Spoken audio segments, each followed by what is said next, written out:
Hello ladies and gentlemen, welcome to my Epic Plays series. I am Sylphin, and in this series we take a look at some epic plays and what makes them work, what are some things that we can learn from them. The very first one is a play by Michael Lacasse. Sorry if I say your name wrong. It does a monster Gideon ult at a very good prime orb fight that really turns the engagement around in favor for his team. The second one is by Practical Deadshot.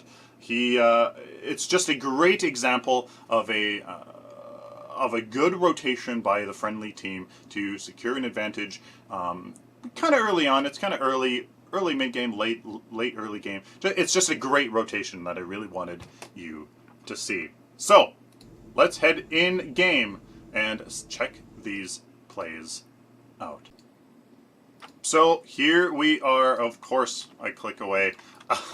On our friendly Gideon here, in-game name of El Brienne. He makes a monster ult to save his friendly team in an engagement here. So we are going to watch the friendly team here waits while their friendly Sevrog comes here, their tank, to start this orb fight. Everything goes well. The Chimera takes a little bit too much damage. Probably should have let the Sevrog tank here, but the enemy team, Greystone and Sparrow, are heading in here trying to get that pick. We also have a Grim coming in from their right lane. So here comes this Greystone here, going to try to get that Prime Orb, but not quite. He chooses to focus this Chimera because he is low, but doesn't quite seem to get it. The Sparrow and Grim really nail this Sevrog quite hard. He is the Prime Orb carrier. I think this Grim was actually going for the Sevrog, but he managed to hit the Grut. They do change targets, nailing them pretty bad, but take a look right here. Right here. We have a low Chimera, we have a low Sevrog, which barely escapes. The last shot might have been his death. The Grux is using his charge to try to get away, and their Belisha is also trying to retreat. Our friendly Gideon here is doing a great job of sensing what his team is doing. You can see that the Belisha is also in retreat as well, and the Chimera and everybody else is trying to play it safe, retreating as well. Now, great game sense by our friendly Gideon here, getting the sense that his team is retreating, and watch this. 4-person ult, the Greystone managed to get out. The Chimera re-engages on the Grim, the high damage target. The Grux managed to pull off a great pull, securing both of those deaths, that Muriel there, and that Sparrow has no chance. Great ultimate by the Gideon to turn that whole engagement around. It was a 4v5, and that actually ended up being in the enemy team's favor for a while, but the Gideon had the great game sense of, where was that turning point in that engagement. So here comes the Greystone. Great job by that, by the Gideon, having a good game sense. What can we learn from this? So, guys, there's always a turning point in these engagements. Right off the bat, the enemy team is doing a great job focusing down this Chimera at the beginning, then that Sevrog, and then burning down this Grux as well. This forces the friendly team into a retreat, but this Gideon says, I've been doing a good job, I've been staying in the back here, they haven't really been focusing me, I haven't given them that chance yet. The Belisha is here as well. Doing her thing. Hopefully that drone ends up doing a fair amount on the enemy team. These two are now, they're following what the friendly team is doing, right? They're in retreat. They have to retreat as well. This Gideon sees this tipping point. At this point in retreat, something has to happen. He senses it. There's a choke point here. He waits for them to engage. Ladies and gentlemen, you can definitely do this as well. There's always a turning point, and usually in there has to be some sacrifice. In here, it had to be a mobility sacrifice going through this choke point. And if this happened anywhere else, it is the same thing anywhere on the map. There comes a point when you know, the enemy team has to change directions. You know, you might be having a team fight in the mid lane, but once one team is in retreat, the other team, you know, has to go in the same direction. You can usually use that to your advantage. Great game sense by this Gideon. Well done, well timed ultimate. The other one is by practically the Deadshot, like we said, we're going to take a good look at for a good rotation by his team. And here is the next play. It's by Practical Deadshot, but in-game name of Optic Deadshot here as the Fae. His friendly team does a great job rotating, as we can see here on the mini-map. They are currently in mid lane, but they can see that 3 of the enemy team is pressuring this left lane. Optic Deadshot does a great job with holding down the fort here in this lane, waiting for his friendly team to come over. So here is the enemy team here pressuring this lane. Watch as, of course I pressed that once again. Watch as he dodges here, but look at this engagement here. Monster. Complete wipe of these 3 enemy team here and completely destroys. Great rotation, doesn't lose a single individual here. A lot happens in there. It's hard to see, so we're going to take a slower look at this because there is a really well done by the friendly team here. So Optic Deadshot is trying to keep them at bay here, doing her best, using her abilities here. And watch as she dodges the enemy phase plant thing.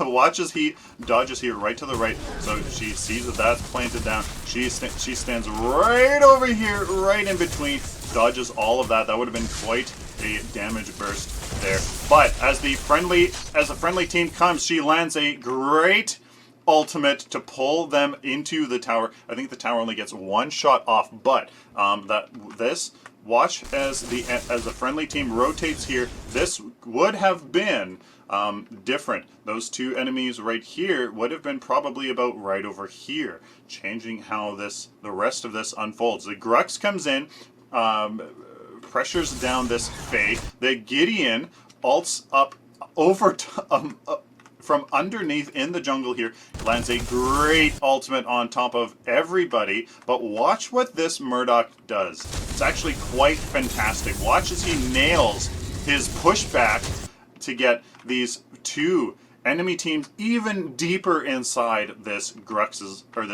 Gideon's ult, and enables that Fae to fall to his ultimate. This Iggy and Scorch does get a good ultimate off on this Murdoch and this Grux here, but watch as this Grux perfectly times his pull, interrupts the Chimera's ultimate that would have finished him off. They easily take down the Chimera and the Iggy and Scourge. Fantastic synergy with all of what happened there. Really good plays that took a few moments of kind of watching this unfold. Just some really good play. Small individual little things like that really add up. That's kind of the theme of here, why I'm showing this to you, is that these tiny little things add up to a lot. Using each and every one of your abilities to the utmost, it all adds up. This small little positioning here by Optic Deadshot, staying out from that ultimate. I think he actually does clip. I think he does get that little bit of a damage thing. Now, perfectly placing this ultimate to catch. He probably wanted to catch 2 of the enemies, or all 3 of them, to be honest with you. But little thing like that could have been, of course, improved. But still gets both of them, using that displacement to pull them further towards, your side, because you are paying attention to the friendly rotation coming in here. Gets that 1 tower shot. The Gideon, of course, doing his thing, coming in from nowhere. He arguably could have maybe come in from here with this Murdoch and gotten a little bit closer to the enemy side. But, I mean, there you go. He wants to pull the enemy team closer to his tower so that there's more of a area for his team to chase them, right? Maybe that certainly could have been something that he was thinking about, so great job there. And then the next part is this Murdoch using his push to push them farther into the friendly territory, knocking this Iggy and Scorch is probably actually what he was thinking more so. Pushing him away, pushing him so that his ultimate would not be affecting his Grux. Little things like that, ladies and gentlemen, add up. That did kind of mean that the Iggy and Scorch does push this Gideon way back. Look at him soaring through the air. Kind of looks like he's sitting on a space toilet, but great job. The Grux, I think he just got lucky here with a look at the ultimate just barely starting, interrupting that, or else he certainly would have died. And actually a small thing here as well. Look, watch, what is Optic Deadshot doing? Blocking this Chimera, body blocking this Chimera from this Grux, peeling for his friendly hero. What is this Grux doing? What? What's happening? Oh, okay, that was a really strange auto attack thing there. But look, body blocking for his ally because he is lots of health. Probably maybe a little bit of health here in the early game. Those small things add up so that you can make great plays like that. So there you guys have it. There's the first two plays. Shout out to the rest of the people that chose to submit their plays. Please, I encourage you to submit your plays because even small little things, if it is a well done, a well executed play, something small, that is huge. As long as there is a teaching point, as long as there's something to learn from what you did, please send them in. Couple things before we leave. Thank you for the tons of people that submitted core takedowns, because I think that those are definitely underrated.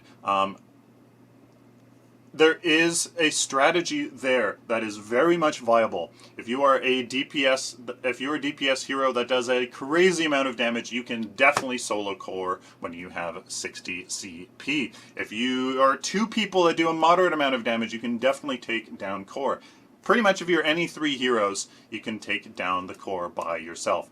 That is a sound strategy. If you have numbers advantage, gank core. If you even just, if all the enemy is for some reason on your tier 2 tower and you have 3 people right in their core, some strange reason, take it. It is viable. It does exist. So if the chance is there, do take it. It's the only way you win the game, by taking down the enemy core.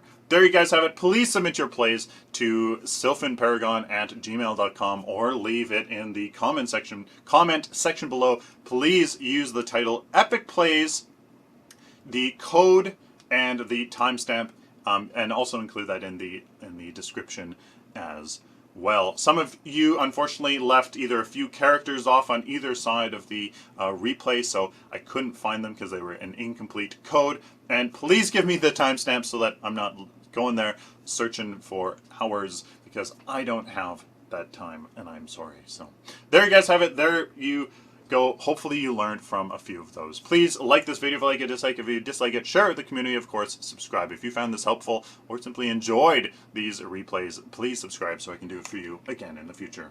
Till next time, like always, stay optimistic and positive.